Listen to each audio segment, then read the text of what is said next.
തദ്ദേശ വകുപ്പിൻ്റെ സേവനങ്ങൾ ഓൺലൈൻ ആക്കുന്നതിന് ഒരു വർഷം മുമ്പ് ആരംഭിച്ച കെ സ്മാർട്ട് പദ്ധതി ഫലവത്തായ സാഹചര്യത്തിൽ കൂടുതൽ വ്യാപിപ്പിക്കുന്നു.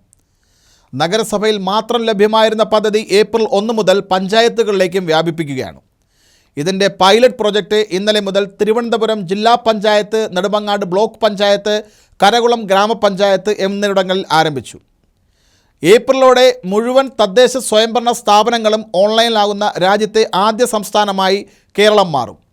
സിവിൽ രജിസ്ട്രേഷൻ, കെട്ടിട നികുതി, റൂൾ എഞ്ചിനോട് കൂടിയ building permit, public grievance, meeting management, business facilitation, വാടക, പാട്ടം, professional tax, paramedical tutorial registration, pet license, plan development, സേവന pension, digital file management, configuration module, know your land, mobile app എന്നീ സൗകര്യങ്ങളോടെയാണ് K smart ഗ്രാമപഞ്ചായത്തുകളിൽ നടപ്പാക്കുന്നത്.